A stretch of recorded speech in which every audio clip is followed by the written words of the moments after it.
cursor, ¿no? ¿Se ve? Ok. Sí, acá. Ok. Revisé esta cuenta y me dio 81 millones de personas por año. De acuerdo al dato que les di más abajo de 7.914 millones de personas. Para hoy a las 8:01 de la mañana. Ahora, ¿esto es mucho o es poco? ¿Esto es mucho o es poco? Porque necesitamos un criterio para saber, y ustedes ya lo tienen, lo vamos a conversar en un par de minutos, pero necesitamos un criterio para saber si 77 o 81 son todas estimaciones, pero más o menos, digamos que 80 millones de personas por año nuevas se agregan a la población. La población sigue creciendo, como viene acá. Ahora, ¿eso es poco o es mucho? Necesitamos un criterio para decidirlo. Si fueran levaduras, si se acuerdan cómo crecían las levaduras exponencialmente, tenemos que ¿No tener... sería relativo a la cantidad de gente que muere también? Bueno, este dato pero este dato, como dije recién, es una diferencia entre nacimientos y muertes. ¿Sí? Los 80 millones más o menos de personas que se agregan por año son personas que se agregan nuevas, teniendo en cuenta todos los que nacen menos todos los que mueren. Esa diferencia da los 80 millones de personas por año. Ah. O sea, ahora de vuelta, ¿no? La pregunta, ¿80 millones es poco o es mucho? ¿Con qué criterio tenemos que mirar ese número? Fíjense lo que ha pasado a lo largo de toda la historia. Esta primera es una estimación, pero yo les mostré recién que alrededor de 1804 se pasaron los primeros 1.000 millones de personas. Ahí. ¿Sí? Tomó toda la historia de la humanidad llegar a los primeros 1.000 millones de personas, pero fíjense lo que fue pasando. Los siguientes 1.000 millones se agregaron en 123 años. Los siguientes 1.000 millones en apenas 33. Yo ya estaba contado ahí, yo nací en 1958. Los siguientes 1.000 millones se tardó 14 años, apenas 14. O sea, toda la historia de la humanidad, 123, 33, 14. ¿Qué les dice esto respecto de la curva? ¿Se estaba acelerando o no? No, frenando la curva. No se estaba acelerando la curva, mírenla de vuelta acá arriba. ¿Cómo viene? Sí, porque cada vez el intervalo es más corto. Exacto. Como el intervalo es cada vez más corto, uno puede decir que esta curva estaba creciendo cada vez más rápido. 1.000 millones toda la historia de la humanidad. 123 años los siguientes. 33 los siguientes. 14 los siguientes. 13 años los siguientes. Acá yo ya tenía 3 chicos. 12 años para los siguientes. Ahora, ¿qué pasó de ahí para abajo? Acá viene creciendo cada vez más rápido. Ahora tenemos, esto está actualizado a hoy. Es un cálculo que hice hoy. ¿Sí? Se mantuvo constante durante unos años Ajá. Se mantuvo y después constante durante vuelve, algunos años y a aumentar. después empieza a aumentar de vuelta. ¿Qué les dice esto respecto a la curva? Que se estabiliza. Ajá. ¿Y desde la tasa de crecimiento es constante o disminuyó?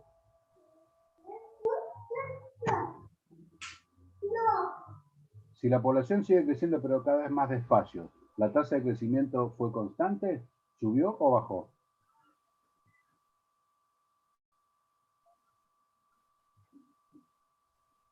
Bajó. Bajó. Si la tasa de crecimiento no es constante, ¿es crecimiento exponencial? No. No. O sea, lo que nosotros suponemos, vuelvo para atrás, de crecimiento exponencial, parecería que, de acuerdo a lo que saben ustedes, no es un crecimiento exponencial. Y tenemos otro dato que interesante para sacar. Si la curva se estabilizó alrededor de, en algún momento entre estos 40 años, ¿sí? Todavía no sabemos si vamos a llegar a los 8.000 en 2023, sí sabemos que estamos en 7.900, así que es bastante probable que sea en el 2023 o a lo mejor un poquito antes. Pero más o menos se estabilizó. Si se estabilizó y después empezó a alargarse, y esto es un crecimiento logístico, ¿qué esperarían que hubiera ocurrido más o menos donde está la línea? Acuérdense del crecimiento logístico, ¿verdad? Sube, se estabiliza en punto de velocidad máxima de crecimiento La velocidad máxima de crecimiento ocurrió acá. ¿Y cómo se le llamaba ese punto? ¿Se acuerdan? Velocidad de carga. En realidad está relacionado con la capacidad de carga, pero no es exactamente. El punto en el que la curva cambia de concavidad, el punto de inflexión de la curva, de velocidad máxima. Tiene que ver con el K. ¿Constante? No, no es constante. Acuérdense, si tenés el tamaño de la población, perdón, velocidad de crecimiento, en función del tamaño de la población, la curva era de este tipo, ¿verdad? Donde alcanzaba la velocidad máxima a un tamaño poblacional específico. No sé si me ven. Yo estoy haciendo la... Es el máximo, sería K sobre 2. K sobre 2. Si 6.000 millones o 7.000 millones es el K sobre 2, ¿cuál es el K para esta población?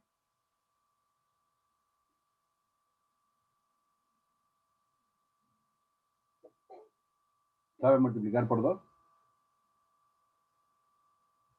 Si la mitad del K es 6.000 a 7.000, ¿sí? 6.500, pongamos. O 7.000, para hacerlo redondo. Si la mitad del K de esta población es 7.000 millones, ¿cuál es el K? 14.000 millones.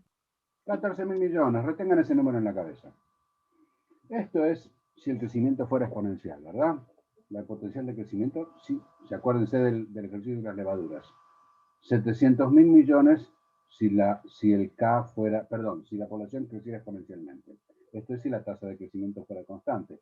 Fíjense que este número de 7.000 millones para 2011 es, bueno, vamos a verlo para el 2023, 8.000 millones. Es este valor de acá. Fíjense que esta curva, este crecimiento, la curva que les había mostrado ahí arriba, que parecía exponencial, si realmente fuera exponencial, nos daría 700.000 millones para el año 2150. Para el 2075 estaríamos en cerca de 50.000 millones de personas. No sé si 7.000, 8.000 o 14.000 millones es mucho, pero 700.000 millones de personas seguro que es mucho. En algún lado esta población debería estabilizarse, o Malthus tendría razón y habría lo que hacen las poblaciones aeroestrategas, ¿no? Crecen y de golpe colapsan. Estas son proyecciones de crecimiento que hizo Naciones Unidas hace un tiempo y todavía no las han cambiado demasiado.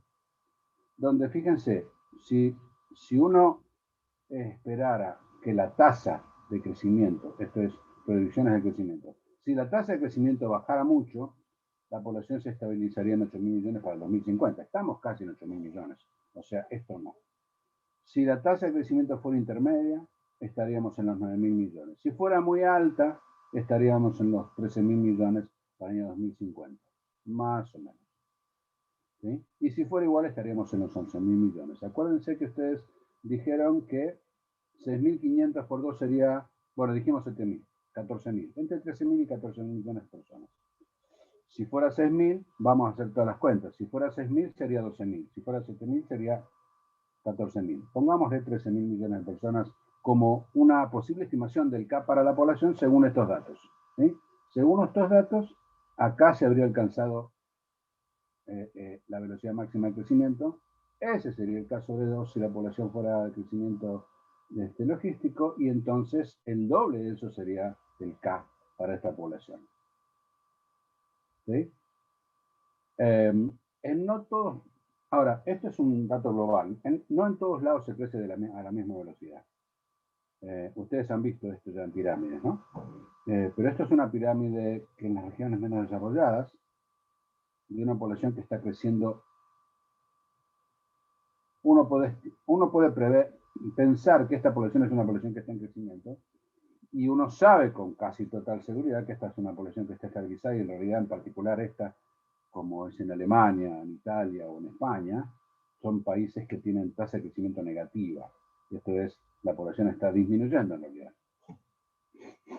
Entonces, no es lo mismo el crecimiento, no es la misma la velocidad de crecimiento en todo el planeta. ¿Sí? ¿Qué quiere decir? Que si se llega a los 12.000 millones, como diría esta curva, Gran parte de la población va a crecer, o prácticamente toda la población, los países más desarrollados o están estabilizados o están estabilizándose o incluso algunos están disminuyendo su tamaño poblacional. Una buena parte de la población, o la mayor parte de la población va a seguir creciendo, estos son miles de millones, ¿no?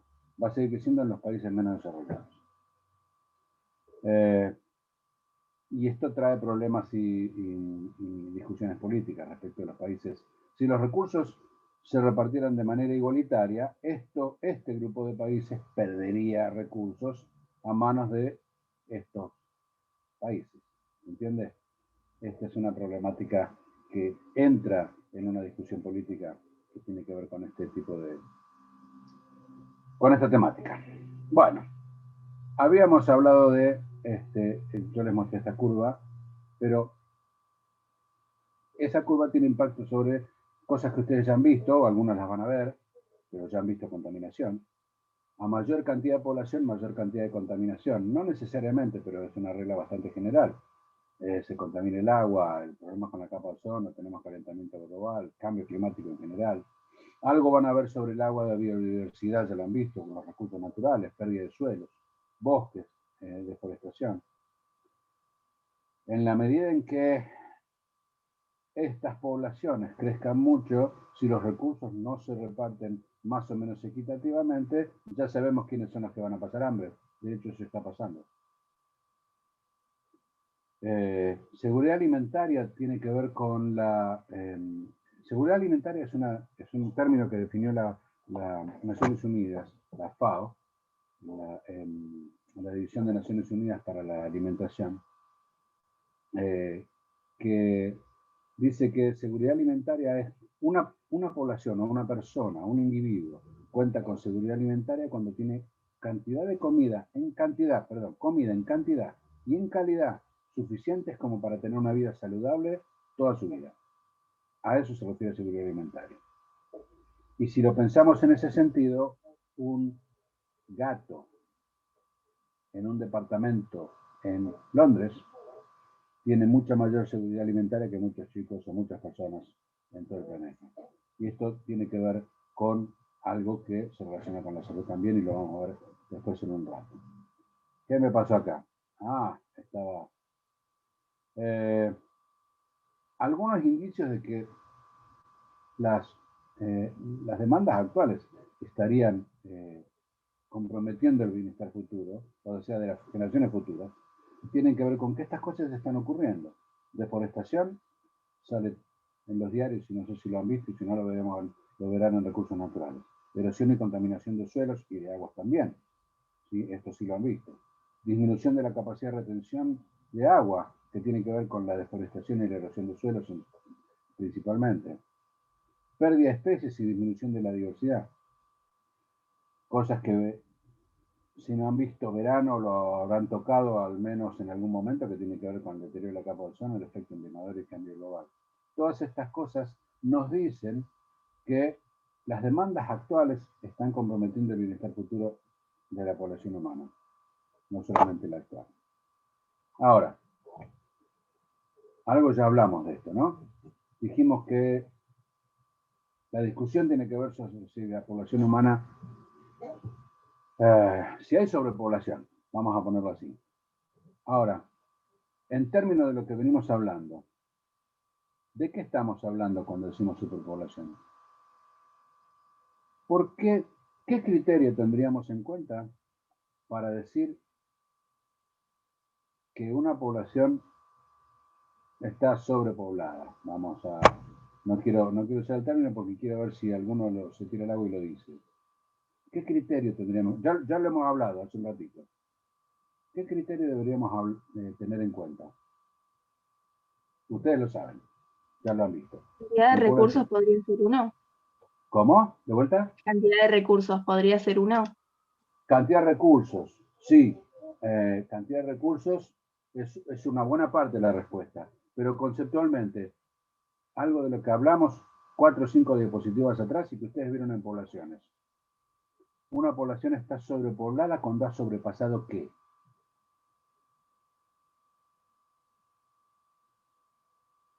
¿Qué tamaño poblacional?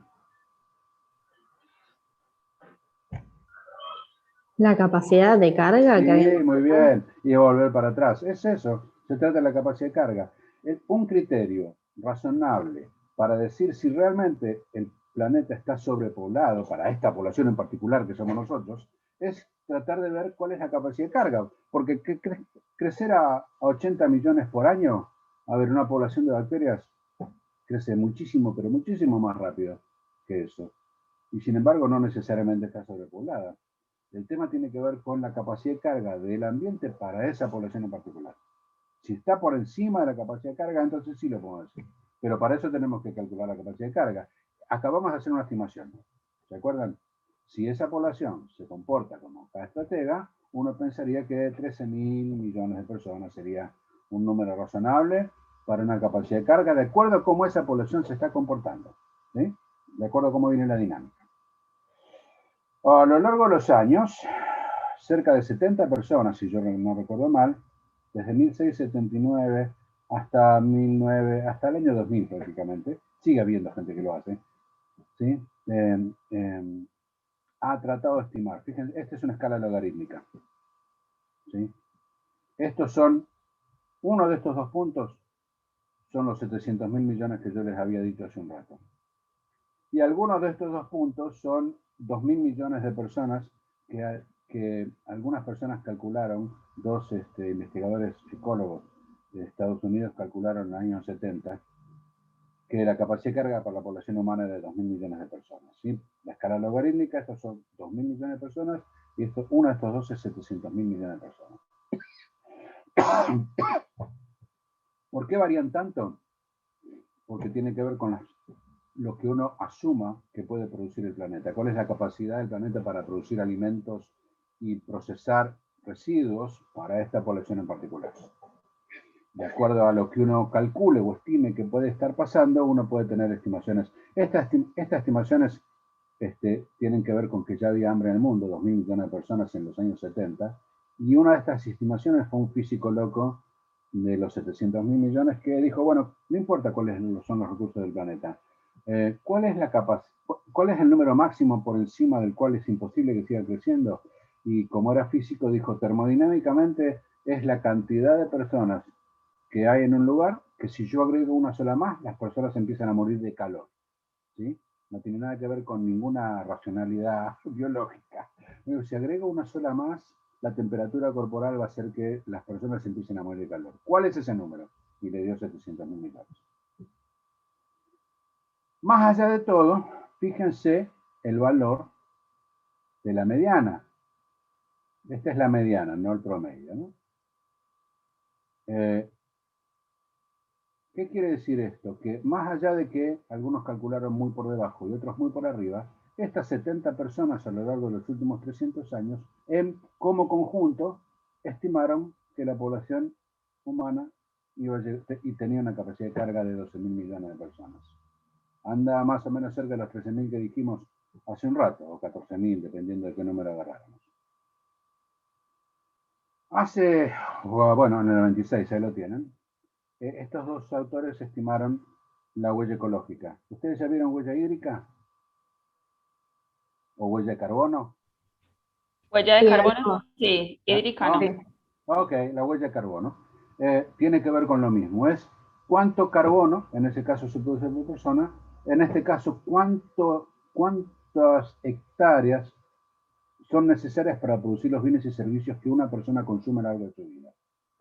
Estas dos personas en 1996 estimaron 1,8 hectáreas por persona. Esto es que todos los bienes y servicios que requiere una persona para vivir en promedio para todo el planeta requieren 1,8 hectáreas. Wacker-Nagel, el primero de estos autores en el 2002, revisó esa cifra y dijo que esa cifra es de 2,1 hectáreas por persona. En realidad él dice que había crecido un poco.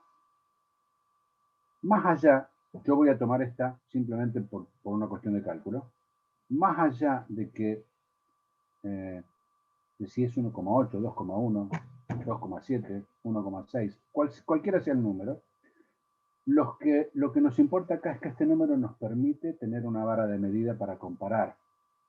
¿Qué quiere decir? Que yo puedo, si ustedes y yo nos ponemos de acuerdo en que vamos a medir el alto de la pantalla, ¿sí? O el largo de mi dedo, lo que fuera, lo podemos hacer en centímetros, en milímetros, en metros, en pulgadas, en codos, en brazas, ¿sí?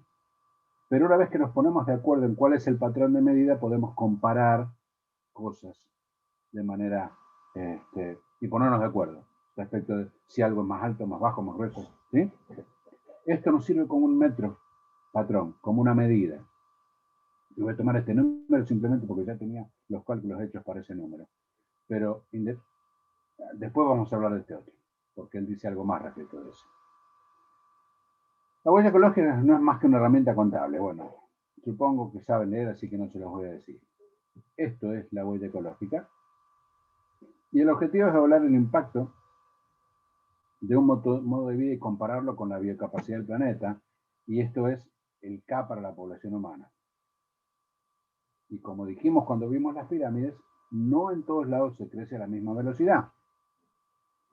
Si tomamos subpoblaciones, vamos a ver que el K puede diferir, aunque tomemos un K global para toda la población humana. Ellos lo definieron como hasta ahí.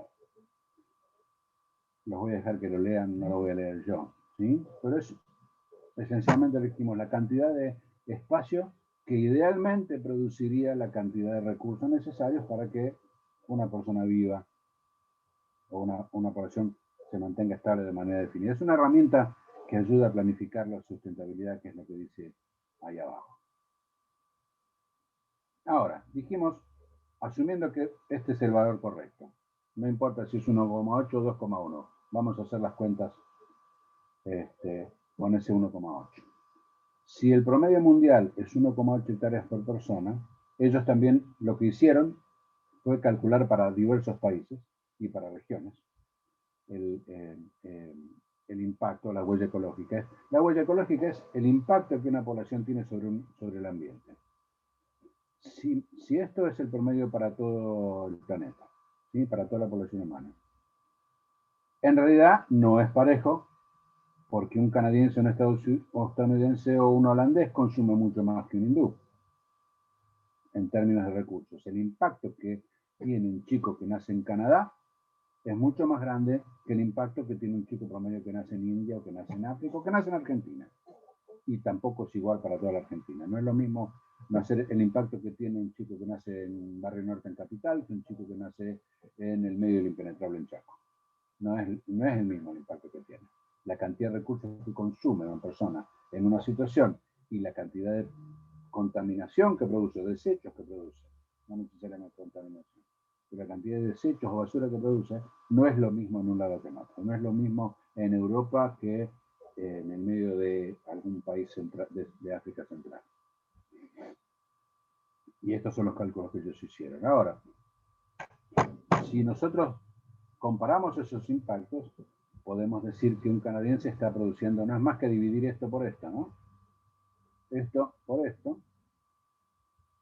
Un canadiense está consumiendo, o la huella, no es lo que consume, sino la huella ecológica de un canadiense es 11 veces más alta que la de un hindú promedio. La de una persona que nace en Estados Unidos, la de una persona que nace en Holanda, y el promedio mundial de 1,8 respecto a los hindúes, o del hindú promedio, ¿sí? El promedio mundial es casi 5 veces más alto. Esto es que una persona que nace en India, en promedio, tiene un impacto que es 5 veces menor que el promedio mundial y 11 veces menor que un canadiense. ¿Entiendes? No es lo mismo el impacto de una persona que nace en una nación desarrollada que el impacto que es de una persona que nace en una nación menos desarrollada. O al revés, la población hindú, que ahora ya pasó los 1.400 millones de personas, está consumiendo tanto como en promedio también, ¿no? Pero está consumiendo tanto como menos de 90 millones. 1.400 consume tanto como un poquito menos de 90 millones, 75 millones o 114 millones de holandeses. Estos 1.400. No es lo mismo el impacto de una en el otro. Ahora, En otras palabras, el planeta podría estar produciendo alimentos para gente que viviera, para 28.000 millones de personas que consumieran el estilo hindú promedio, o solamente para 2.000, 2.500 o 3.000, según el estilo de consumo de estos países. Ahora, fíjense, yo les dije que hubo un par de investigadores norteamericanos que en los años 70 calcularon 2.000 millones de personas como la capacidad de carga para el planeta. Fíjense este número. Desde el punto de vista donde ellos lo miraban, tenían razón. ¿Sí? Si todo el mundo consumiera al estilo de un estadounidense promedio, de un canadiense promedio, la capacidad de carga para el planeta sería de 2.500 millones de personas o 2.000, y entonces el planeta estaría superpoblado. Ahora, si nosotros cediéramos y dijéramos, bueno, me conformo con un estilo de vida del hindú promedio, ¿sí? Entonces estamos muy por debajo de la capacidad de carga. Seguramente este estilo, seguramente no, es casi con total certeza, que este estilo de los canadienses, uno europeo, un japonés promedio, un holandés promedio, este estilo de vida es inaccesible para los casi 8.000 millones de personas que somos. El planeta no puede soportar este estilo de vida, que los 8.000 millones de personas consumamos esto. Ahora, este estilo de vida tampoco es demasiado deseable para la población mundial, en general. O sea que la capacidad de carga debería estar en algún lugar en el medio, teniendo en cuenta que el estilo actual de vida de mucha parte del hemisferio occidental no es sustentable. Y esto lo calcula, bueno, con equivalente planeta, fíjense. Estamos consumiendo, si todos consumiéramos al estilo hindú promedio, estaríamos consumiendo un cuarto del planeta. Ahora, si todos consumiéramos los 8.000 millones de personas, este cálculo fue hecho para 7.500, si no recuerdo mal, estaríamos consumiendo 3 planetas Tierra. ¿Sí? Estaremos 3 veces por encima de la biocapacidad del planeta para mantener a la población humana. Y esto es lo que dijo Wackernagel en 2002. Cuando recalculó y dijo, esto no es ya no es más 1,8, sino 2,1. Si esta es la capacidad del planeta para producir alimentos y procesar desechos para la población humana, este es el K de la población humana, ¿sí? Medido en número de planetas, esta es la capacidad. Esta curva representa, para este autor en particular, esto está discutido, ojo, no, hay mucha gente que dice que no es tan terrible. Perdón, ¿qué dije? Acá está. El número de planetas usados por la humanidad cruzó para alrededor de 1980 la capacidad de carga para esta población. Esto es que actualmente estamos usando más de la biocapacidad del planeta. O sea, desde 1980 estaríamos superpoblados con este nivel de consumo. ¿Sí? O con este nivel de polución. Todo esto es muy relativo, ¿no? Es para que lo piensen, pero más allá de que es para que lo piensen y lo evalúen, si esta población está creciendo. A ver, tenemos 3 fuentes de evidencia. Primero hicimos el cálculo nosotros de cuál sería el K sobre 2 para la población, lo cual nos dio el K.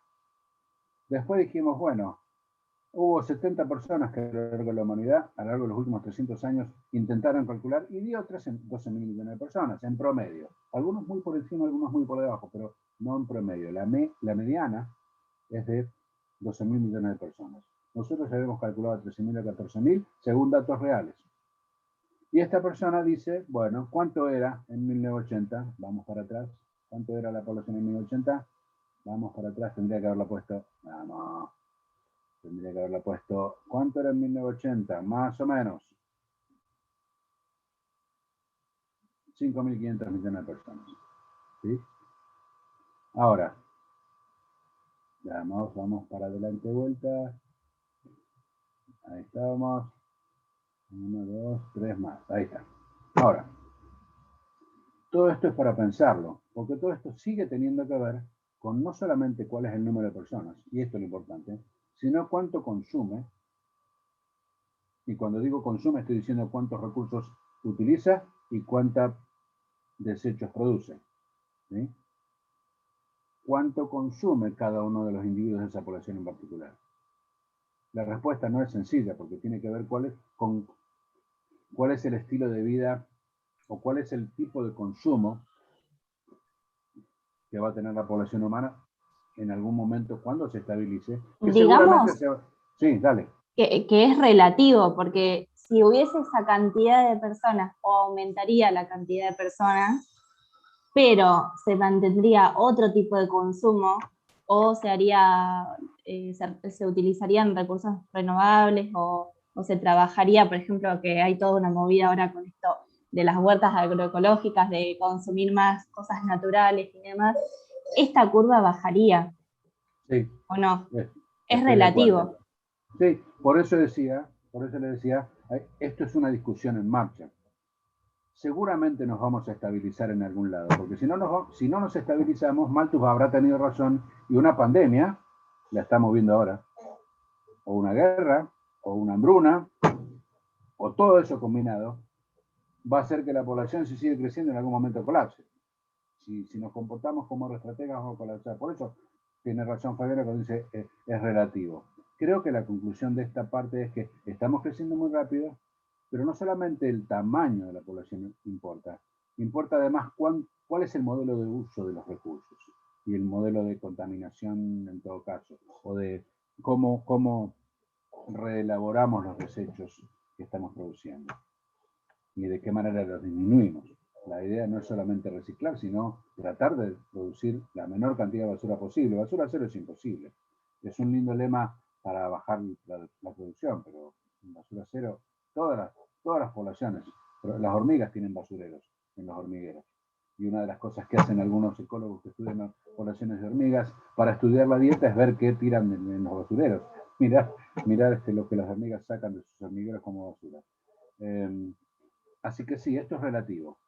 Que este número sea el que él calculó, o esté por arriba, o esté por debajo, que ya lo hayamos sobrepasado, o lo estemos por sobrepasar, tiene que ver también con el estilo de consumo, porque muchas subpoblaciones de esta población humana están por acá arriba, y muchas subpoblaciones de la población humana están por acá abajo, se entiende, ¿no? Un poco lo que decía Fabián hace un ratito. Es toda una discusión. Bueno. Esto sigue siendo esta misma persona. Es un poco tremendista, pero bueno. Algunas cosas que de vuelta, esto no son datos para que los memoricen, estos son datos para que lo mastiquen. ¿Sí? Lo que decíamos hace un rato, todo esto está en discusión. Lo cierto es que no podemos seguir creciendo indefinidamente y que tampoco podemos pretender que toda la población tenga el impacto sobre el ambiente que tiene un europeo, un canadiense, un americano, un japonés promedio. ¿Sí? El impacto no puede ocurrir. A lo mejor se descubren maneras en que en el futuro, si se desarrolla la fusión nuclear o se descubre algún tipo de nueva tecnología, a lo mejor uno puede pretender una vida bastante cercana, pero en las condiciones tecnológicas actuales eso es imposible. Seguro que estamos pasando la capacidad de carga si pretendiéramos que los 8.000 millones de personas tuvieran el estilo promedio que tiene un estadounidense, un canadiense, un europeo promedio. Bueno, creo que estamos casi terminando. Si la producción actual de alimentos, actual es de hace algunos años, en realidad tendría que buscar si existe alguna estimación más moderna, pero de hace algunos años. Si la producción actual de alimentos es de aproximadamente 2.709 kilocalorías por persona por día para el planeta, con un máximo posible de 3.810 calculado si uno utilizara toda la producción al máximo la eficiencia posible. ¿Sí? Pero tomemos este número. Este es el número real actual calculado por la FAO. ¿Cuánto es la cantidad de calorías que una persona promedio debería consumir por día para no engordar ni morirse de hambre? ¿Tienen idea? ¿Alguien hizo régimen alguna vez contando calorías? ¿No son 2000? Entre 1500 y 2000 también. Bueno, 1500 para mí sería poco, pero 2000. Pongámosle Bueno, 2000. pero hay gente que hace eso. Entre Bueno, 1500 sí. y 2000 ponen a veces. Y dependiendo del tipo de actividad que uno El tenga. famoso déficit calórico que le dicen ahora. Bueno, claro, si uno quiere bajar de peso, ¿qué hace? Come menos de lo que consume. Come menos de lo que... Sí, ingiere menos de lo que consume su organismo. Y entonces, si yo estoy consumiendo 2000 kilocalorías y como 1500, estoy en un déficit calórico y bajo de peso. Pero esto tiene que ver también con la actividad. Si uno está trabajando en la Antártida, probablemente 4500, 5000 calorías por día sean lo necesario para sobrevivir ahí. Pero 2000, tomemos el número de 2000. Si 2000 es lo que necesita una persona y la producción actual de alimento es 2709, ¿alguien me puede decir por qué pasa hambre la gente?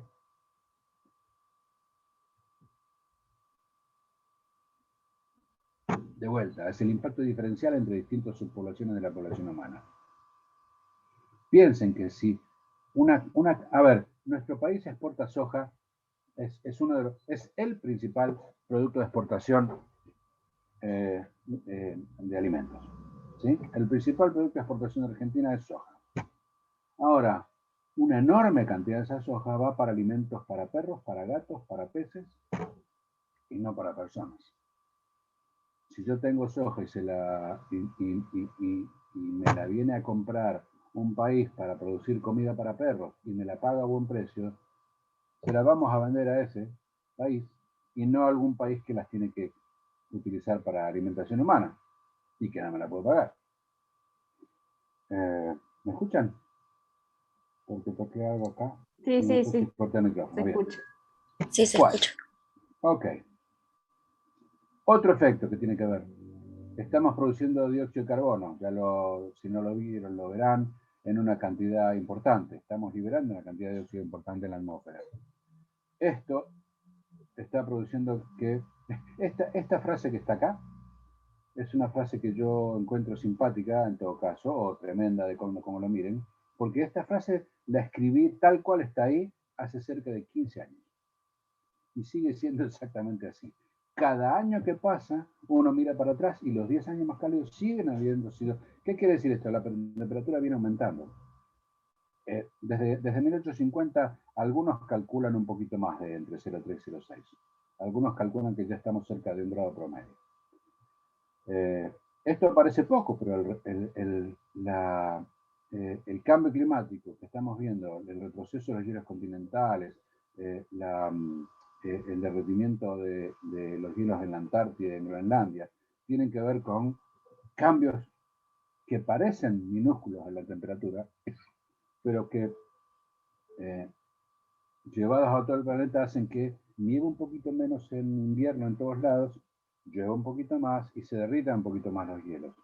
¿Sí? Y esto es una cosa que cada año está ocurriendo cada vez más. ¿Sí?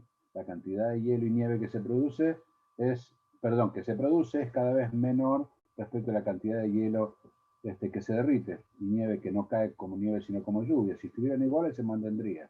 ¿Sí? En la medida en que eso, en la medida que eso se desequilibra, esto tiene que ver con el cambio climático. Y esto tiene que ver con el aumento de los gases de efecto invernadero, que tienen que ver con la cantidad de personas, pero también con la cantidad de dióxido de carbono se han visto la huella de carbono, ¿verdad? Con la cantidad de personas, pero también con la huella de carbono de cada una de las personas. Estas dos cosas combinadas, que no son lo mismo acá que en Asia, que en India o que en Estados Unidos, no son lo mismo. Tienen que ver con la cantidad de gente, pero además con el patrón de consumo. De vuelta a la misma discusión. Acá puse lo del antropoceno porque tiene que ver con... hoy en día se habla de que hay una nueva edad geológica que tiene que ver con la humanidad y que estamos empujando a montones de especies a la extinción. Estos números no son ni para que los memoricen, son apenas indicadores porque de acuerdo a la fuente a la que vayan estos números varían astronómicamente. 2.000 especies de aves que se extinguieron en los últimos 2.000 años es un número que he sacado de algún lado, pero que algunos otros autores pueden decir que es más alto o más bajo. ¿Cuántas especies se extinguieron en los últimos 400 años? Hay datos, pero son estimaciones. Más de 500 especies animales. En todo caso, lo que sí está pasando es que estos números son de referencia genérica. Ahora que la tasa de extinción es mucho más alta actualmente, debido a las actividades humanas, que la tasa histórica de extinción, las especies siempre se han extinguido. Si no, pregúntenle a los dinosaurios o a los trilobites. La tasa de extinción de los mamíferos es alrededor de 100 veces más rápida que la tasa promedio de extinción. Los mamíferos se han extinguido y se van a seguir extinguiendo por cuestiones naturales, pero la población humana, por eso se habla del antropoceno, está empujando a montones de poblaciones a la extinción. Si no, piensen en el panda, a quien no estamos cazando, pero le estamos dejando sin territorio. Como pasa con montones de otras especies, de las cuales a veces desaparecen sin que hayamos llegado a tomar nota de que alguna vez existieron. Y en aves es aún más rápido. Bueno, algunas cosas que tienen que ver con el impacto de la población humana: pérdida del hábitat, fragmentación del hábitat, cuando yo empiezo a poner ciudades, caminos, campos de cultivo, deforestamos, entonces el hábitat que antes era un territorio homogéneo se empieza a transformar en parches de territorios muy chiquititos, y las poblaciones reaccionan a eso también. Contaminación, sobreexplotación de recursos, introducción de nuevas especies. Si alguno vive en Luján, conocerá las ardillas. Y algunos otros problemas tienen que ver con, bueno, el uso de los recursos, las migraciones. Las migraciones son el resultado de que la gente se muere de hambre en algún lado y va a donde espera poder vivir un poco mejor. La disponibilidad de energía, los temas que tienen que ver con agricultura, deforestación, contaminación de los suelos, pérdida de suelos. Salud lo recogeré porque en un ratito, ¿cuánto estamos? 9:50, muy bien. En un ratito vamos a hablar de salud, que también tiene que ver con el crecimiento de la población humana y con algunas cosas que lamentablemente todos hemos ido aprendiendo a toda velocidad en el último año y medio. Aunque no vamos a hablar solamente del COVID, pero es un excelente ejemplo de algo que tiene que ver con la salud y con el crecimiento de la población humana y cómo la población humana se relaciona con el medio, que esto es lo importante, me parece, de esta clase. Bueno, ¿alguna pregunta? ¿Alguna comentario? ¿Algún desacuerdo? Pueden no acordar, pueden estar en desacuerdo.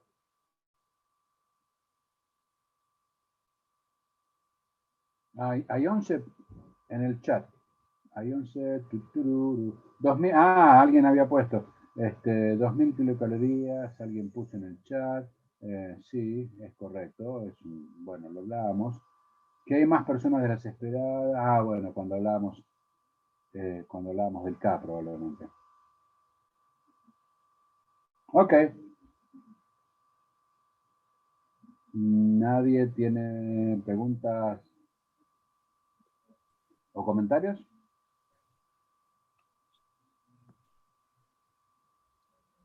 ¿Será que somos todos responsables de esto y sabemos que es así? Sí. Carlos, yo Sí.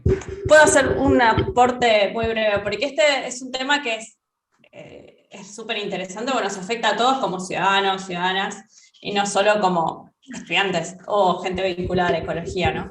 Porque esto, digamos, un poco nos hace replantear esto que dijo Fabiana, por ejemplo. Bueno, todos somos responsables en igual medida, porque cuando es todos, es nadie. O sea, tenemos que pensarlo también en términos de, bueno, las responsabilidades individuales, que sí, o sea, todos consumimos, todos tenemos digamos, diverso grado de responsabilidad, pero hay decisiones en el medio y hay políticas en el medio. Entonces, creo que hay una responsabilidad individual de ser conscientes de qué efectos tenemos cada uno, cada una en el ambiente que nos rodea. Y también es como un punto de decir, bueno, a ver, ¿qué cosas podemos cambiar desde nuestro lugar?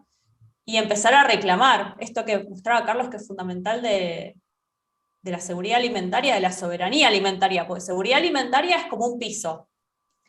La soberanía es, bueno, uno poder elegir qué consumir, qué no, esto que se planteó de productos agroecológicos que no son para cualquiera. Un producto orgánico tiene un costo que no todo el mundo puede pagar por más que quisiera consumir. Todos quisiéramos consumir alimentos que no tienen agroquímicos, por ejemplo, que están contaminados, pero bueno, ¿cuántos realmente pueden pagar ese plus, esa certificación?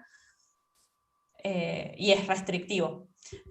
¿Cuántos países, bueno, tienen políticas al respecto, digamos, como contrapartida al efecto que tienen esos mismos países, en los territorios donde se producen los alimentos? Es decir, Alemania, por ejemplo, tiene políticas muy estrictas en cuanto al uso de agroquímicos, pero muchas veces los alimentos que importan no tienen esos mismos requisitos a la hora de producirlos. Ellos después eligen qué comprar y qué no, pero después, digamos, cómo se manejan en los territorios es ya otro tema.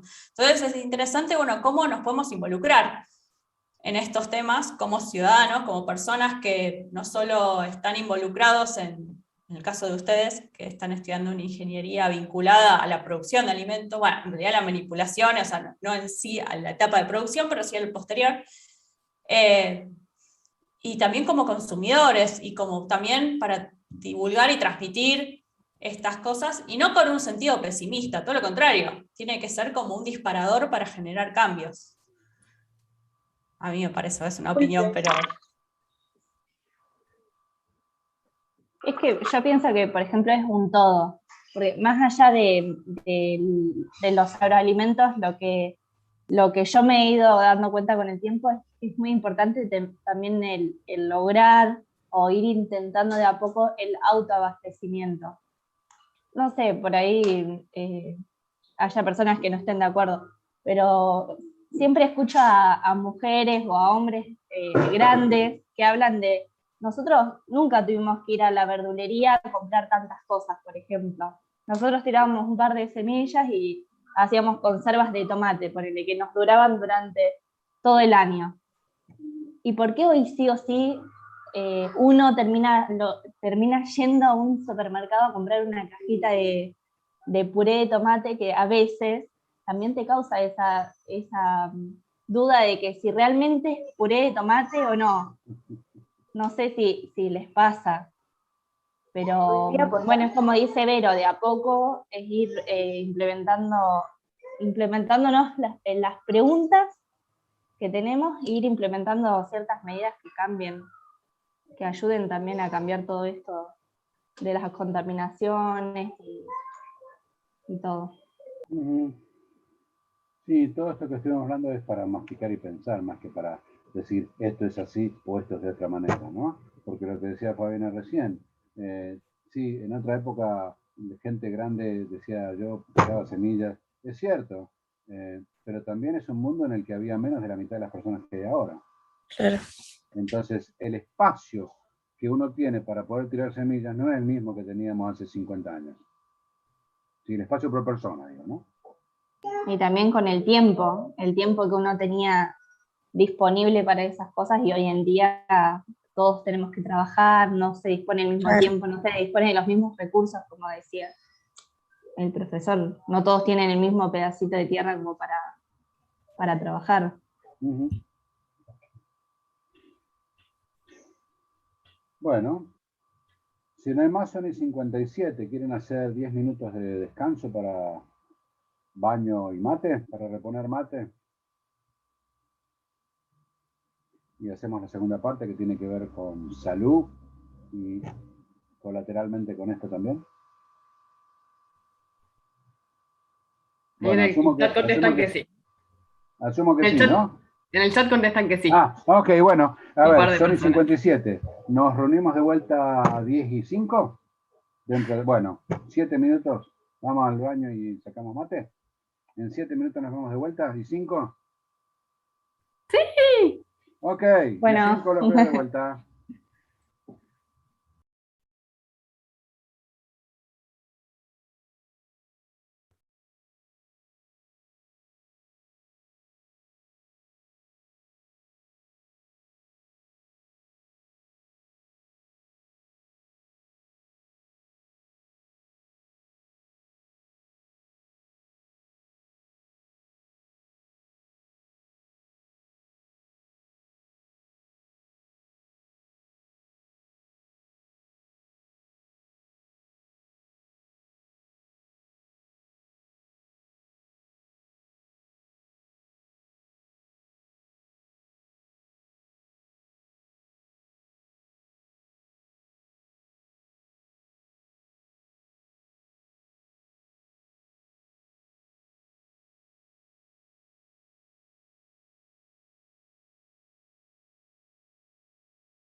Ahora de nuevo.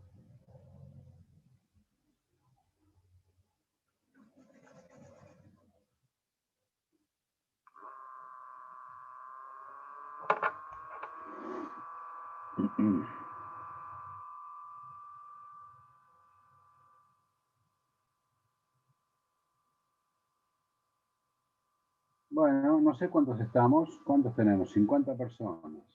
1, 2, 3, 4, 5, 6, 6. Se escucha el ruido del mate ya, así que Ah, bueno, ok. Bueno, larguemos con la segunda parte. Sí, fuimos 52 en un momento, pero está la mayoría. Bueno, y ok. alguno está ahí retrasadito, pero no hay problema. Bueno, empiezo a compartir la segunda parte. Díganme cuando la vean. Espero que no se me corte. Ahí se ve. Vamos.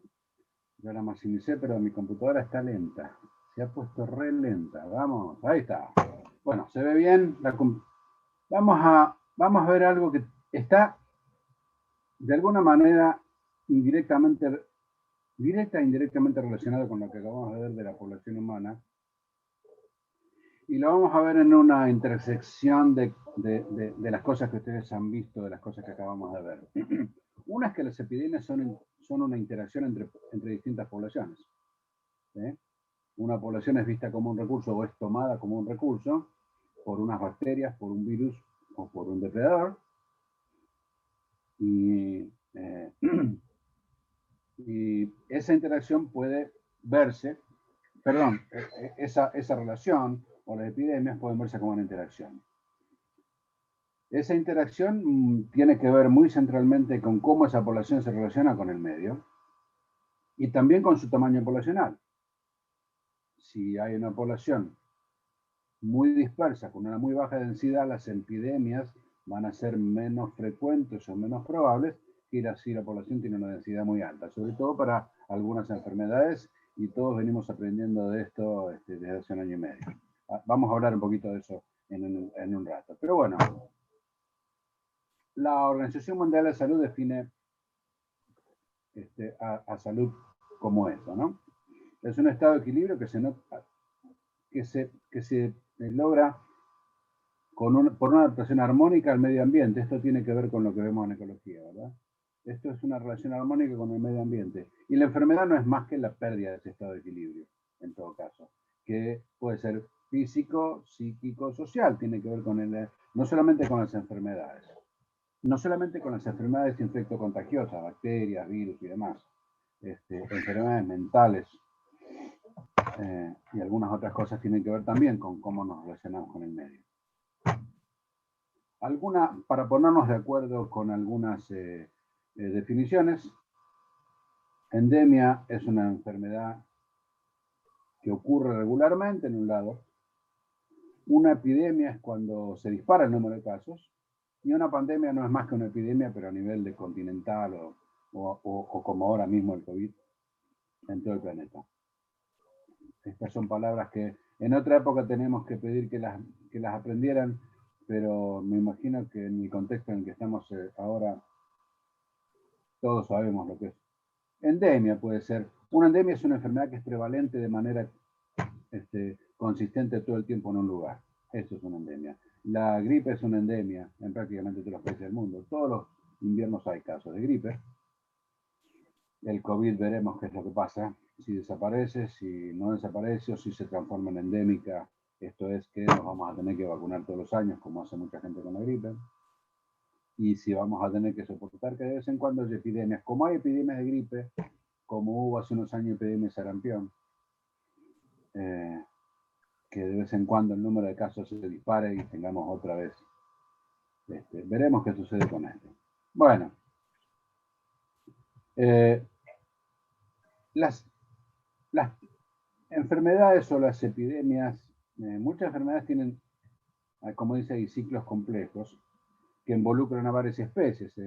El mal de Chagas, por ejemplo, tiene que ver con el tripanosoma, la población humana y el vector, que es la vinchuca, si lo han visto. Más abajo está para que lo vean, no vamos a hablar en detalle de eso, pero tiene que ver con, a ver, el dengue.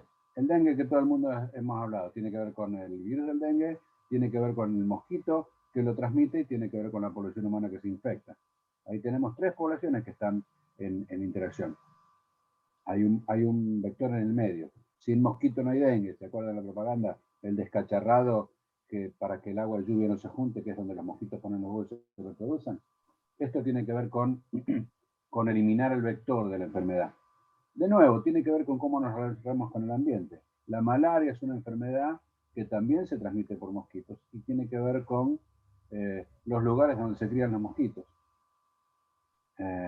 Lo mismo que el dengue, el chikungunya. Y a veces, no necesariamente siempre, pero a veces hay un reservorio, que es un organismo donde el agente patógeno, el virus, la bacteria o quien fuera, puede permanecer de manera temporal. El hantavirus, si han oído hablar de él, hubo una epidemia en el sur, en Argentina, o hubo un riesgo de epidemia, perdón. No se desarrolló, pero hubo una alarma porque el reservorio son algunos ratones en el hantavirus. Y mi papá falleció de hantavirus. Ay, mira. En Navarro. No, ¿Cuándo? pero es como que ya lo... Es más, lo hablo porque en realidad no se habla de hantavirus. O se habla y no se cree que es peligroso.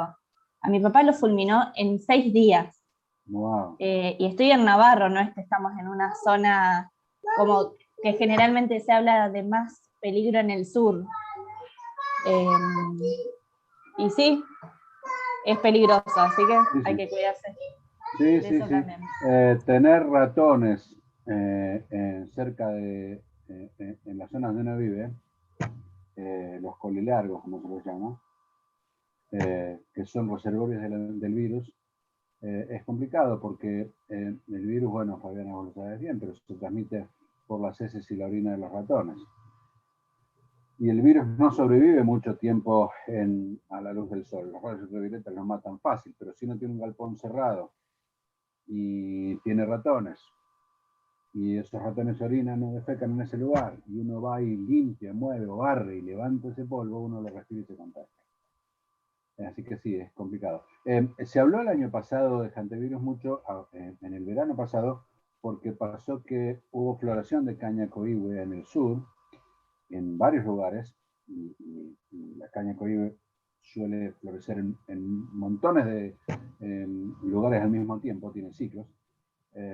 Y lo que pasó es que cuando se produce esa floración hay mayor recurso para los ratones, grano, y las poblaciones de ratones suben, y entonces lo que uno tiene es un reservorio que es al mismo tiempo el vector o transmisor, porque en realidad lo transmite el mismo ratón, ¿no? En este caso los ratones actúan como ambas cosas, y si sube la población de vector o reservorio, también sube la población.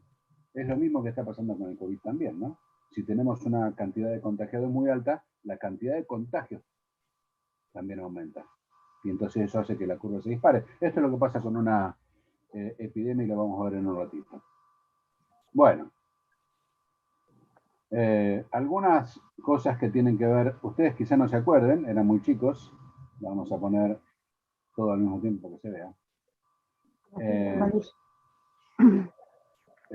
Pero hace unos 10 años hubo una pandemia de gripe que no llegó, fíjense la cantidad total de casos, ¿no? Estamos teniendo de COVID por día estos casos.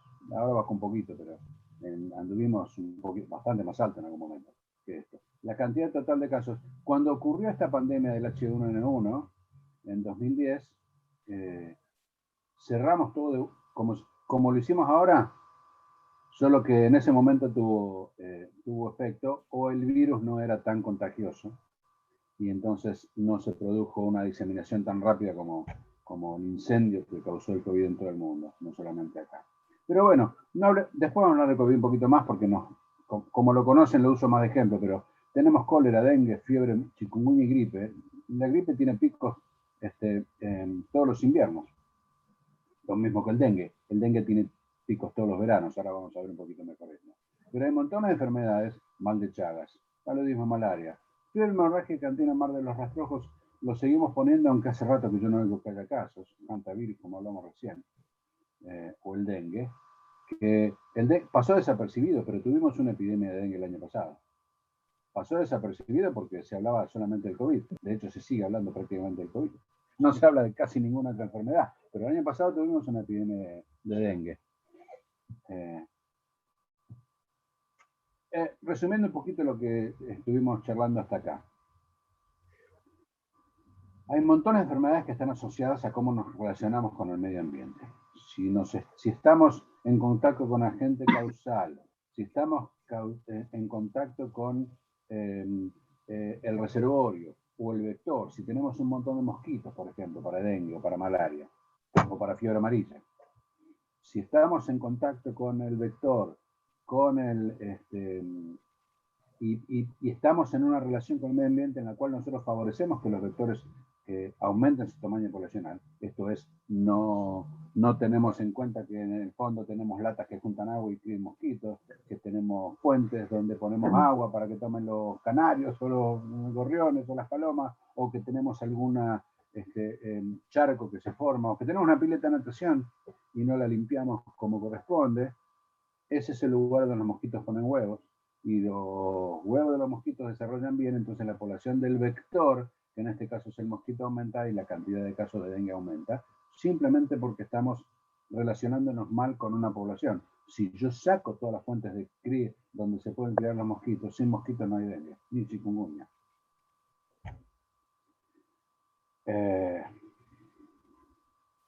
¿Vamos? La máquina, dale. Ahí está. Ahora, no son nuevas, ¿sí? Hay montones de datos de epidemias. Yo limpié dos, saqué como 6, para esta charla saqué 2 diapositivas que tenían otras 6 más, pero no son nuevas. Fíjense, estamos hablando, hay datos. No se sabe muy bien, pero por los datos posiblemente haya sido viruela. La viruela es una enfermedad que a lo largo de la historia de la humanidad mató montones de personas. Siempre que llego a esta parte pregunto quién leyó Martín Fierro. ¿Alguien leyó el Martín Fierro? ¿O conocen quién era el amigo de Martín Fierro? ¿Cruz? Bueno, a lo mejor no. El amigo de Martín Fierro en la novela se llamaba Cruz, y cuando ellos huyen a las tonterías y se van con los indios porque los perseguía el ejército, la policía,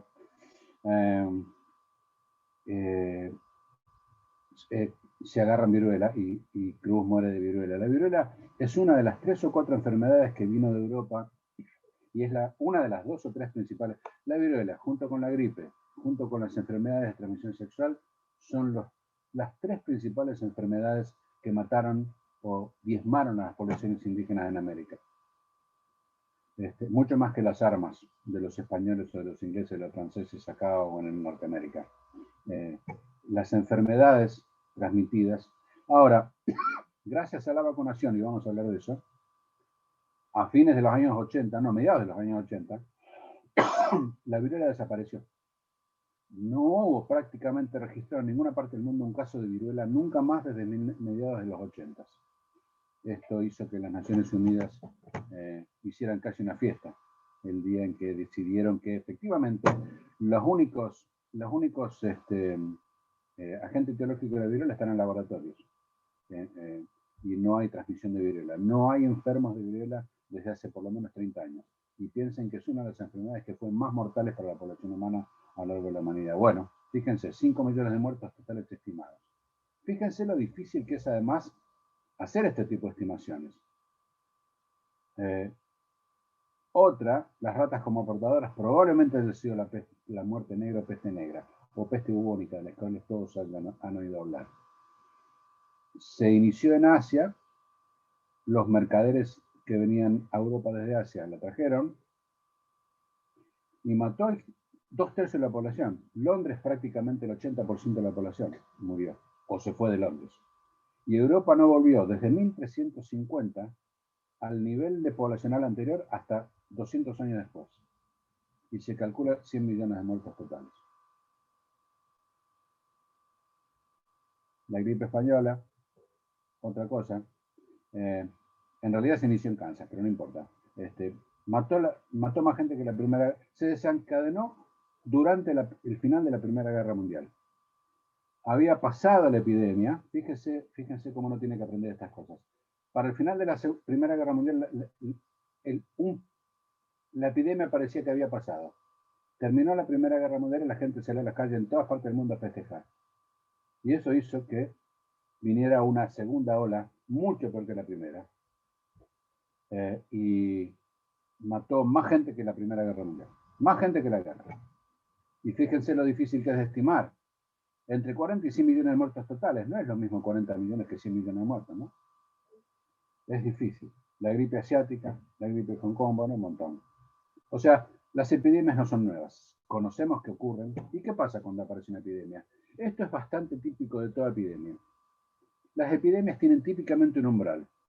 Mientras el número de casos nuevos o un número de infectados permanezca bajo, como el infectado, la persona infectada, haya o no haya reservorio, haya o no haya un vector intermedio, pero si el contagio de punta a punta, de persona a persona, porque, por ejemplo, la fiebre amarilla o el dengue se contagian cuando un mosquito pica a una persona infectada, la malaria, pica a una persona infectada, el mosquito se infecta y el mosquito hace de aguja hipodérmica y va trasladando la enfermedad de persona a persona. De última es de persona a persona a través del mosquito, ¿sí?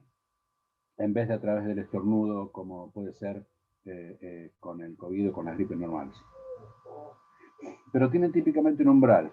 Esto es, mientras el número de infectados no sea demasiado alto, el número de casos nuevos no trepa de golpe. Ahora, cuando el número de infectados llega a un punto, y esto es típico para cada enfermedad tiene un umbral, y ese umbral se conoce.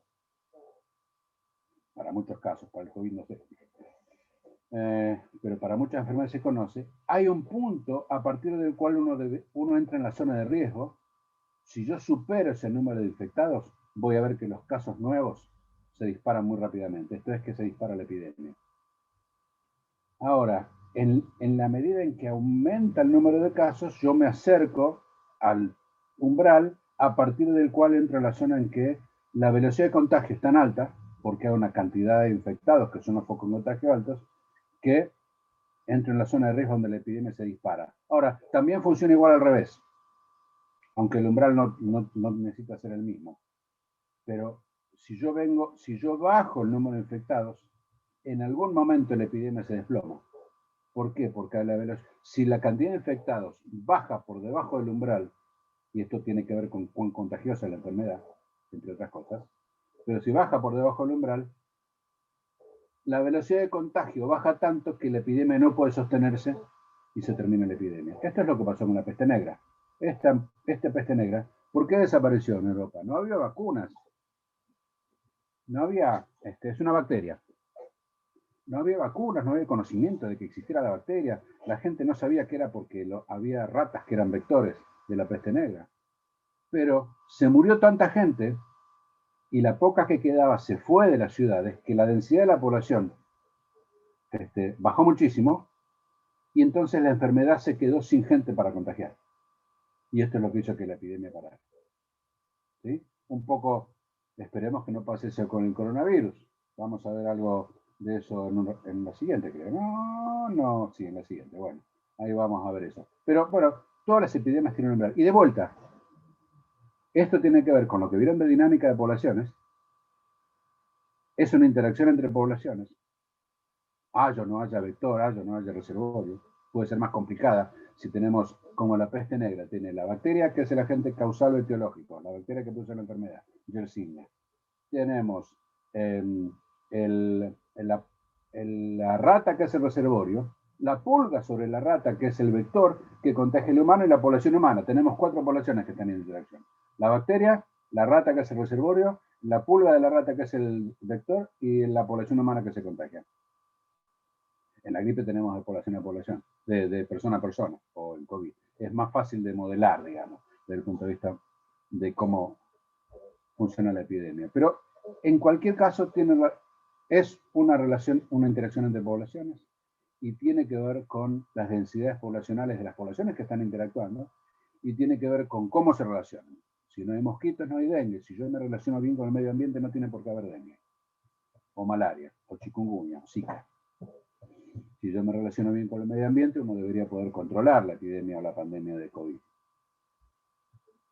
¿Cómo? Simplemente distanciando a las personas, bajando la densidad poblacional, que es lo que pasó con la peste bubónica.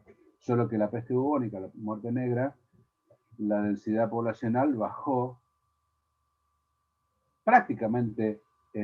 La única razón por la cual, no la única, pero la principal, es que se murió gente. Esto es, uno esperaría que pudiéramos hacer las cosas mejor 500 años después, ¿no? De que pudiéramos prever que la baja densidad se puede dar porque nos separamos un poco y disminuimos la velocidad de contagio, y si disminuimos la velocidad de contagio porque nos distanciamos, la epidemia se desploma. Lo mismo que pasaría con el dengue o con cualquier gripe. Bueno, fíjense la curva que les hice acá, ¿sí? Esta es una curva que hice antes de que apareciera la pandemia, hace 3 o 4 años hice por primera vez esta curva. Pero fíjense lo que pasó acá. Estos son datos mundiales al 26 de mayo del 2020. Había 347.000 muertos en esta época. Año y medio, no todavía, un poco menos, año y medio después, año y 2 o 3 meses después, estamos en arriba de 4 millones de muertos. Y había 5 millones y medio de confirmados en aquella época. Ahora tenemos, creo, si no me recuerdo mal, ayer o anteayer, 198 millones de casos en todo el mundo. Fíjense lo que pasó con la curva. Esta curva, que tiene que ver con el dato mundial, también para el 26 de mayo del 2020, si nosotros le ponemos un zoom, yo marqué la fecha en que el 16 de marzo del año pasado, Argentina cerró. Esto no es el dato para Argentina, es el dato para todo el mundo, ¿no? Pero cuando decidimos entrar y todos creíamos que íbamos a ser por 15 días o por 30 días y que nos íbamos a liberar, y después nos dimos cuenta que no, año y medio después todavía estamos ahí. Fíjense que la pandemia en realidad venía creciendo a nivel mundial, y en algún momento, aproximadamente en la fecha en que decidimos cerrar en Argentina, la pandemia se disparó en todo el mundo. Fíjense, este es el dato para ayer. Este dato que les estoy mostrando acá es apenitas. Fíjense que esto termina en mayo 2 del 2020, o sea que es este cuadradito chiquitito más o menos hasta acá. Esto que está acá es esto que están viendo acá. Fíjense cómo progresó. Y veremos qué pasa en el futuro, pero todavía no nos hemos deshecho ni de lejos. Nosotros estamos teniendo en Argentina el 70% de la población por lo menos con una vacuna. Guatemala tiene el 1% de la población vacunada. Hay montones de lugares donde todavía no llegó la vacuna. Hay lugares, países de Asia y de África, donde no se espera que siquiera se empiece a vacunar hasta por lo menos el año que viene. Mientras eso siga siendo así, en algunos lugares, como en Estados Unidos, como en Israel, que volvió a entrar, como en algunos países de Europa, como esperamos que pase en Argentina dentro del próximo mes o 2, en algunos lugares se va a controlar, pero en montones de otros lugares va a seguir así, tal como dice esa curva ahí. Pero fíjense cómo es este gráfico teórico que yo les estaba hablando, ¿sí? Tiene que ver con lo que pasó con esta pandemia. Y fíjense cómo sigue después. Como interacción, vamos a ver cómo es la dinámica, porque esto creo que es la parte más interesante para mí, por lo menos, más allá de que es una interacción entre poblaciones. Uno la puede estudiar como una interacción entre poblaciones, que ustedes ya han visto dinámica de poblaciones que les permitan entender estas interacciones y que tiene que ver con cómo nos relacionamos con el medio ambiente. Si la población susceptible, en este caso nosotros, nos alejamos del agente patógeno, reservorio y vector están entre paréntesis, porque a veces, en gripe o en COVID no hay ni reservorio ni vector. En todo caso, los reservorios y vector somos los seres humanos que nos contagiamos unos a otros. Para dengue hay el vector, ¿sí? Y el reservorio es, en todo caso, el mismo vector, o la población contagiada. Pero vamos a ver cómo uno puede mirar esto y cómo uno puede descomponerla en compartimentos para estudiar cómo es la dinámica entre estas 2, 3 o 4 cosas, dependiendo de si hay 1, 2, 3 o 4 poblaciones, 2, 3 o 4 poblaciones interactuando. Modelos con subpoblaciones. Acá el modelo CIS se llama, no es para memorizarlo, esto es para verlo conceptualmente. ¿Por qué se llama CIS? Porque trabaja con una población de personas susceptibles, todavía no contagiadas, con las personas infectadas, que son las que contagian, y con las que se han curado de la enfermedad, que es lo que pasa con la gripe, y vuelven a ser susceptibles. ¿Sí? Entonces, en realidad, uno tiene esta curva. O el agente que infecta a un susceptible, el susceptible se contagia y pasa infectado. El infectado es el que contagia al susceptible. ¿Sí? Si yo estornudo y tengo gripe, voy a poder contagiar a una persona que no tiene gripe. El infectado se cura a una tasa que se conoce, a una velocidad que se conoce, a eso le llama latencia, pero una vez que se cura, vuelve al estado susceptible. Esto pasa con la gripe. Suponemos que va a pasar con el COVID, porque es un virus parecido al de la gripe. En enfermedades como el sarampión, la rubiola, la viruela, o rellanó, no más enfermedad, las paperas, todas las infectocontagiosas contra las cuales nos vacunamos, uno habla de susceptible infectado resistente, porque una vez que una persona se contagió, se transforma en resistente, la hepatitis. Difícilmente una persona se haga hepatitis 2 veces en la vida, o sarampión, o rubiola. ¿Sí? Una vez que uno ha contraído la enfermedad, se transforma en resistente. O una vez que ha sido vacunado. Esta es la importancia de la vacunación. Esto lo hice alguna vez cuando empecé a discutir contra alguna gente que antivacunadores. ¿Qué es lo que hace la vacuna? Si el infectado es el foco de contagio, ¿sí? Si la persona infectada es el foco de contagio, porque el susceptible es atacado por el agente y se contagia, se transforma en infectado, y el infectado es el que contagia de vuelta al susceptible, como acá.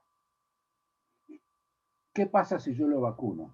Si yo agarro a una proporción importante de la población susceptible, la vacuno y la hago saltar a resistente, esa gente nunca pasa por el estado infectado y por lo tanto nunca son foco de contagio. ¿Entiendes? Esta es la razón por la cual se vacuna. Esta es la razón por la cual vacunarse no es solamente, en mi opinión, y de los epidemiólogos, no es una decisión solamente personal. Tiene que ver con la responsabilidad respecto de los otros. ¿Sí? Si yo no me vacuno, en algún momento puedo estar infectado y ser yo fuente de contagio para otras personas. El uso del barbijo no es para protegerme a mí de los demás. Hay un nivel de protección que tiene que ver con que yo me contagio menos. Pero el 90% de la efectividad del barbijo es que yo impido contagiar a otros si estoy enfermo. Porque lo que pasa con el COVID es que los 3, 4, 5 primeros días en que uno está infectado, todavía no desarrolla síntomas, y entonces uno está contagiando a gente sin siquiera darse cuenta que está infectado. ¿Sí? Entonces, esta es la razón por la cual se vacuna. Y esta es la razón por la cual, aun cuando, ahora vamos a ver el modelo para COVID, que no lo van a memorizar, no se preocupen, pero aun cuando estos resistentes no sean resistentes de por vida por la vacunación, y probablemente estos resistentes vuelvan a ser susceptibles en algún momento, como pasa con la gripe, uno tiene que vacunarse todos los años, porque la resistencia otorgada por la vacuna de la gripe dura un tiempo. Y este resistente, con un periodo de latencia, termina siendo susceptible de vuelta. Ahora, mientras yo mantenga, han oído hablar de la inmunidad de rebaño, ¿no? Todos han oído hablar. Si yo mantengo a una proporción importante de la población, 70, 80%, dependiendo de la contagiosidad de la enfermedad, en estado resistente todo el tiempo, entonces uno baja la velocidad de contagio porque la cantidad de infectados, si yo tengo una proporción del 80% de la población resistente, el 20% se va a repartir entre infectados y susceptibles nada más.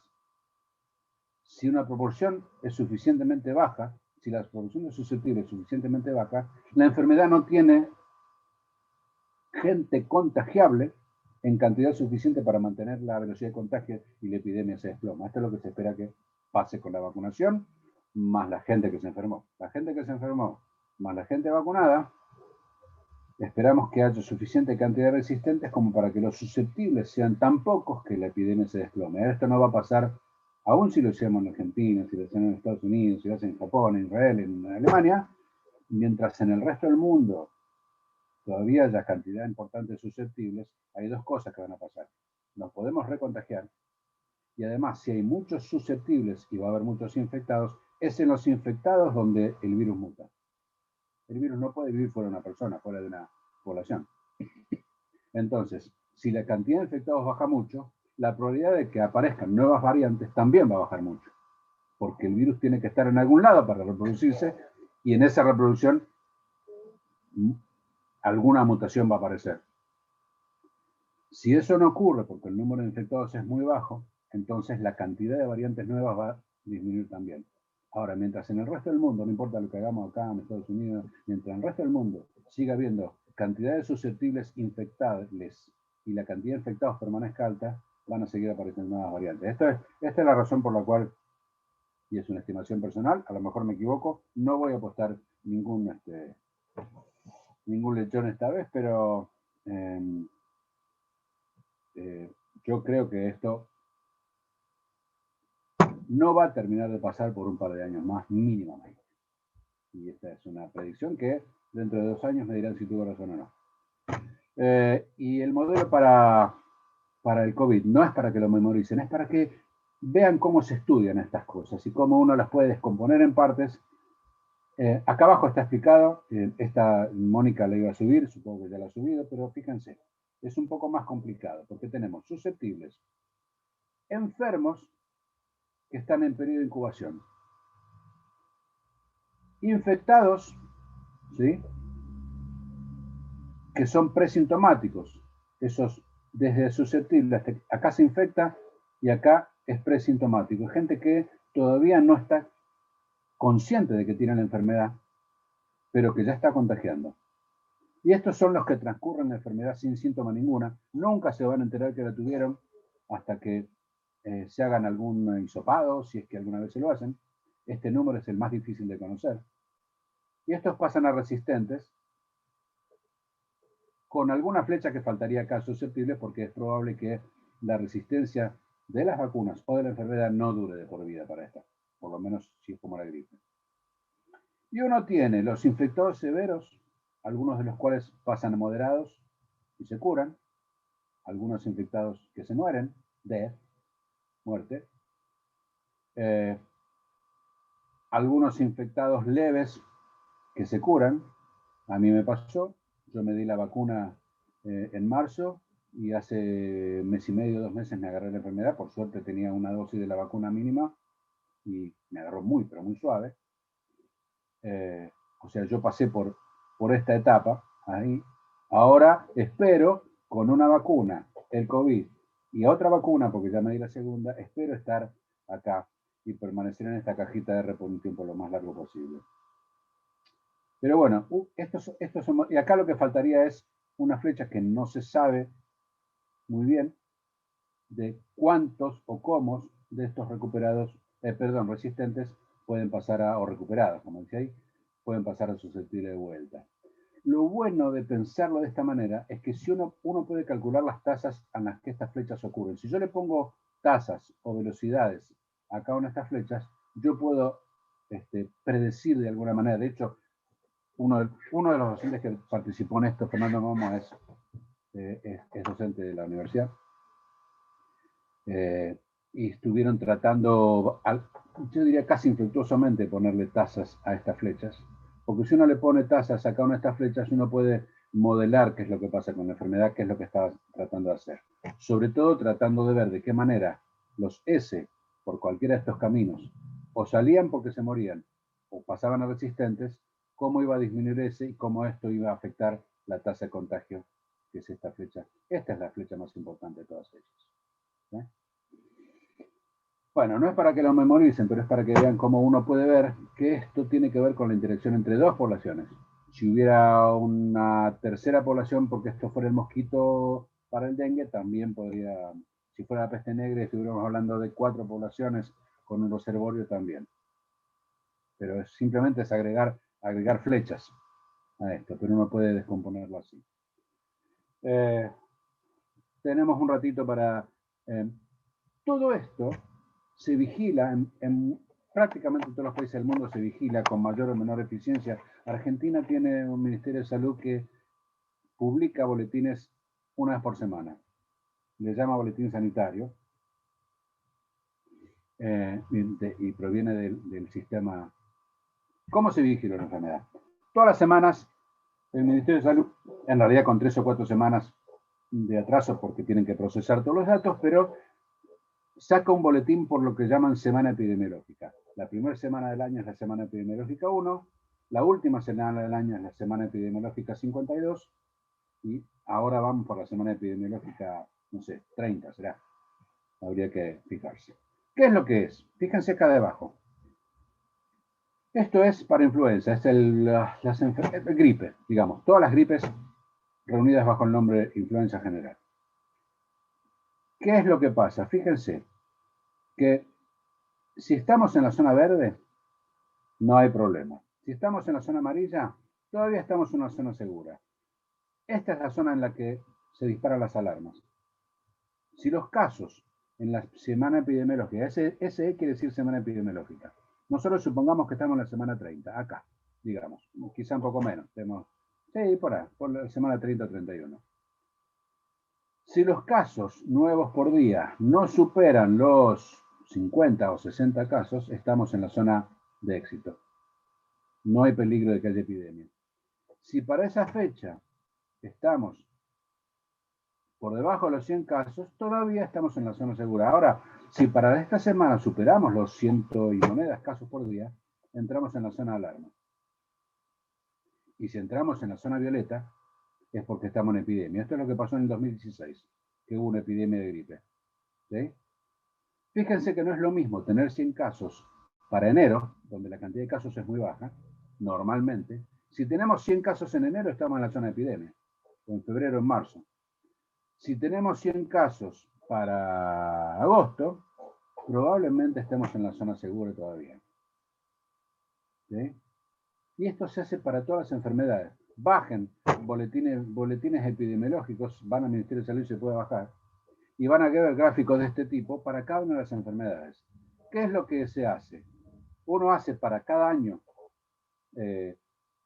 sabiendo, a ver, esto se hace en función de los datos que se han recogido en muchos años anteriores, ¿verdad? Sabemos, por lo que pasó en estos años anteriores, que si tenemos 300 casos para junio, estamos en la zona amarillo-roja, digamos.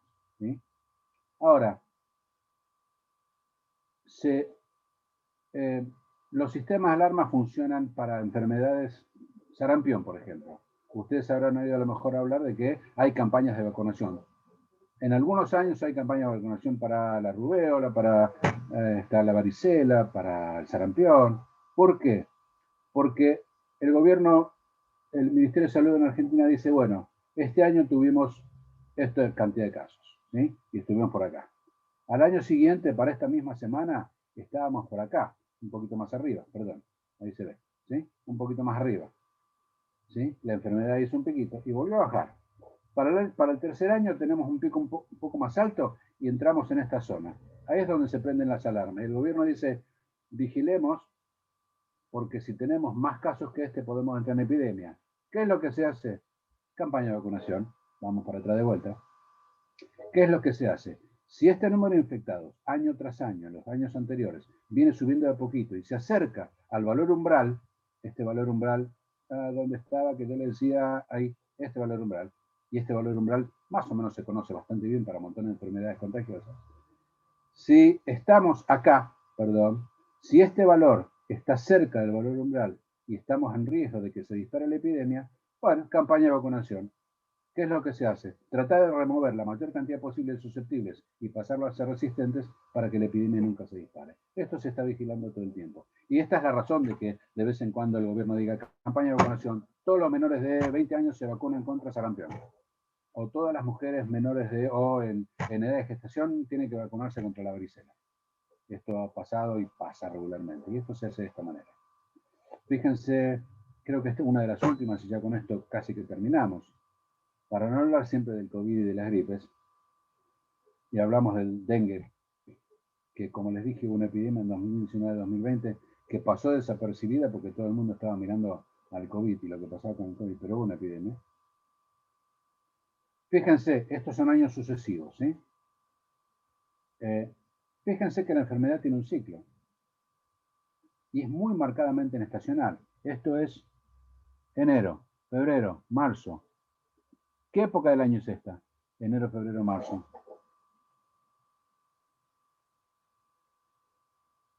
Enero, febrero, marzo. ¿Qué pasa? ¿Qué es? ¿Qué época del año? Es la primavera del norte. Acá en Argentina. ¿Por qué es para Argentina? Perdón, estaba distraída, profe. Enero, febrero, marzo. ¿Qué es? Verano. Verano. Verano, claro que es verano. ¿Qué pasa en verano? Hay más Me avivó calor. Lili. Bien, hay más calor. Claro. Se equivocó el hemisferio nada más, pero bueno. ¿Por qué es marcado? ¿Qué pasa en verano? Además de la temperatura. ¿Qué es lo que crece en verano? Acuérdense que el Los dengue... insectos, Sí, ¿qué insecto en particular? los mosquitos. Claro, en verano tenemos más cantidad de mosquitos.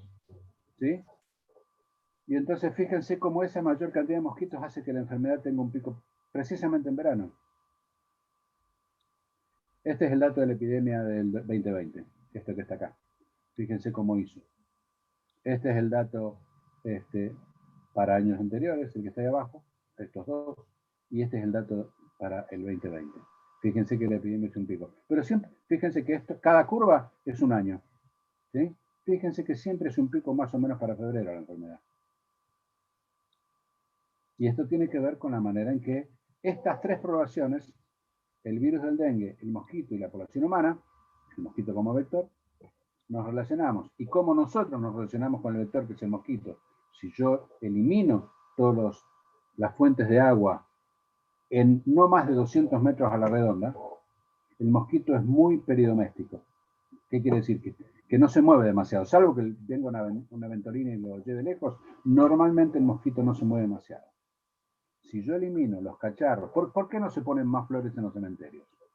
Porque la gente iba, ponía flores en los cementerios y ponía a flores vivas.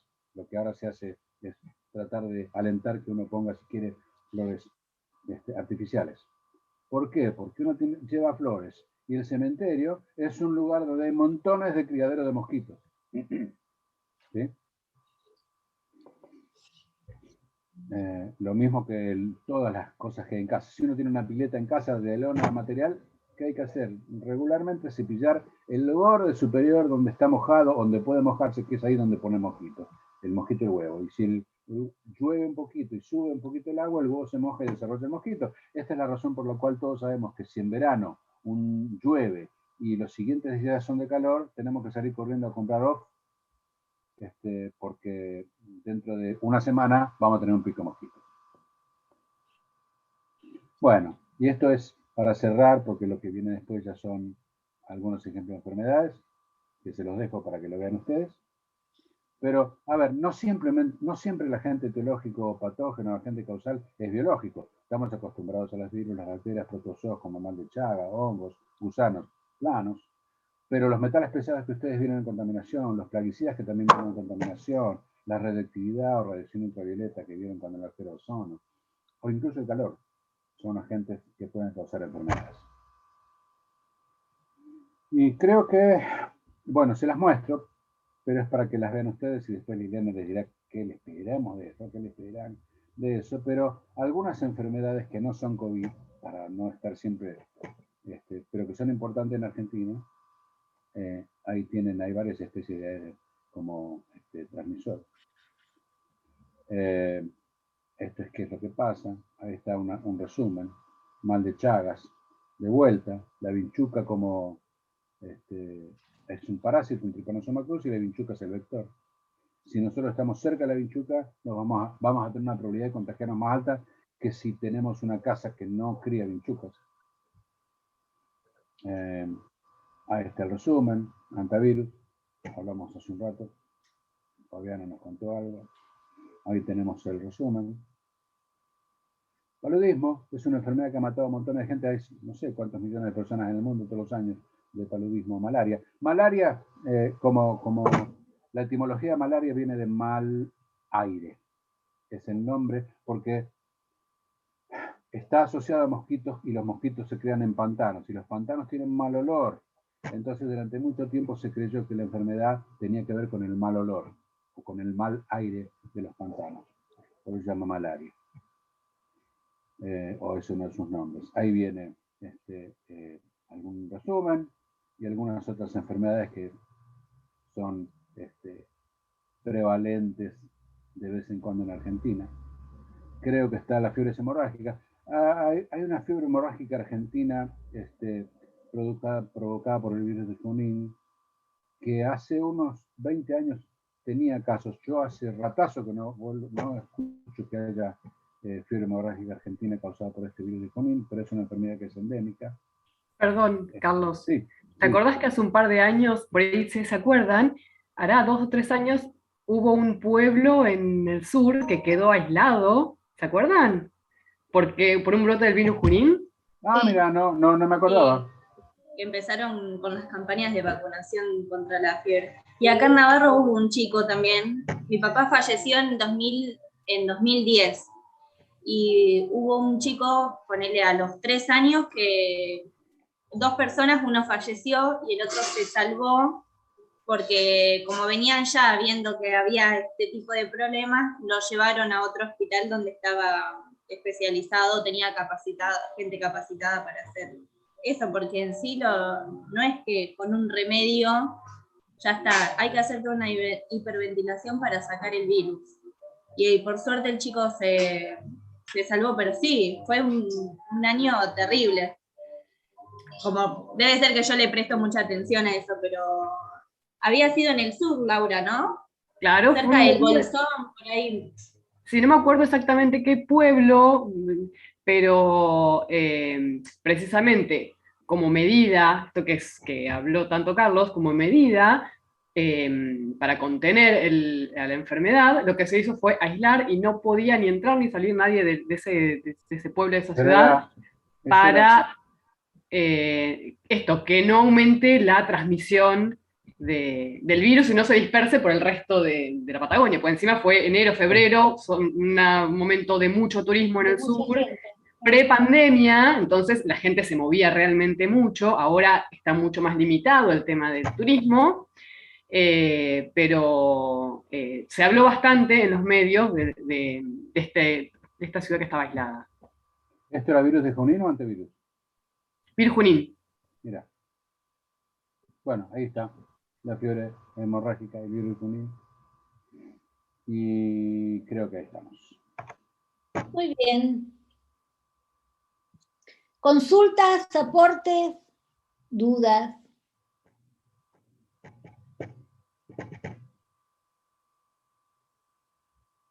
Bueno, parece que nadie. A ver si en el chat. Yo tengo una duda. ¡Upa!